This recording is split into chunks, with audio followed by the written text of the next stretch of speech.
área física e na área espiritual. Mas para entrarmos nessas duas áreas, precisamos saber o que é salvação, né? O que é salvação, irmão Leandro? Salvação é um livramento que uma pessoa obteve através de algo, por meio de algo, por meio de alguém, né? Na área física, né? Na área física, podemos observar que esse livramento, essa salvação, ela é operada na área física, né? Ou seja, na área financeira. Vou dar um exemplo aqui. Vou dar um exemplo. João, ele quase era assaltado. Só um exemplo. João era quase assaltado e perdia o seu carro novo. Mas por causa de um policial que estava passando, João ficou livre e não perdeu aquilo que lhe pertencia. Ou seja, ele recebeu a salvação. Por quê? Porque o policial estava passando na hora que ele ia ser assaltado. Então, essa é a salvação na área física.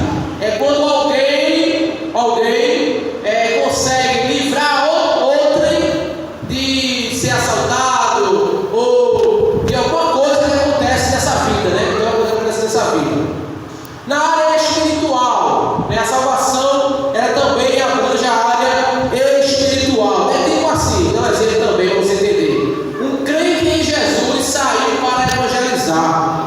para evangelizar e encontrou um jovem que estava prestes a se suicidar, e por meio da palavra de Deus, aquele crente conseguiu convencer aquela pessoa a não se suicidar, não se suicidar. Isso fala do livramento, da salvação na área espiritual.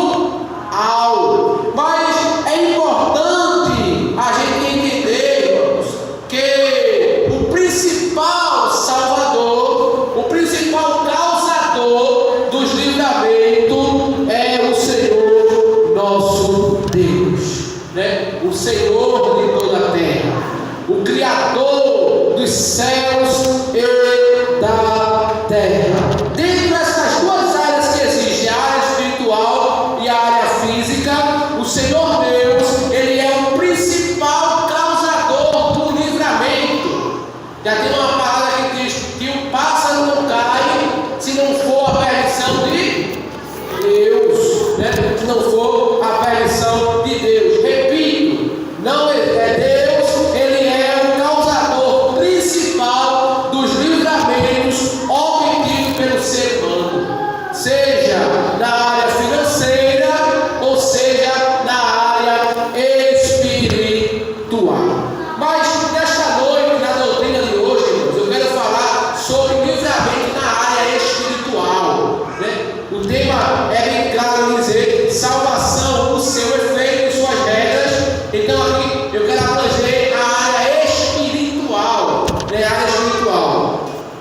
Quando nós olhamos para a Bíblia Sagrada, nós percebemos que todos estavam destinados à condenação eterna. Todos estavam destinados à condenação eterna. Por quê? Porque se afastaram de Deus. A partir do primeiro pecado, do pecado original, cometido por Adão e Eva, houve-se uma catástrofe, né, na humanidade.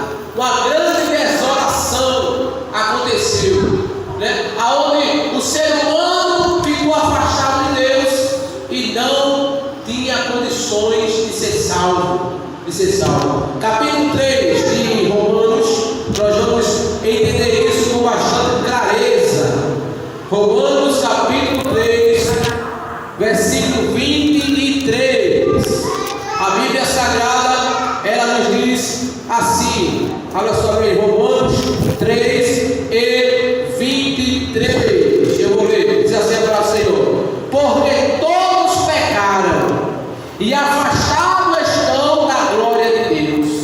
Olha aí, houve-se um afastamento da glória de Deus devido ao pecado da raça humana, da humanidade, do ser humano, né? Isaías, ele vem, escreveu em seu livro falando isso no capítulo 59.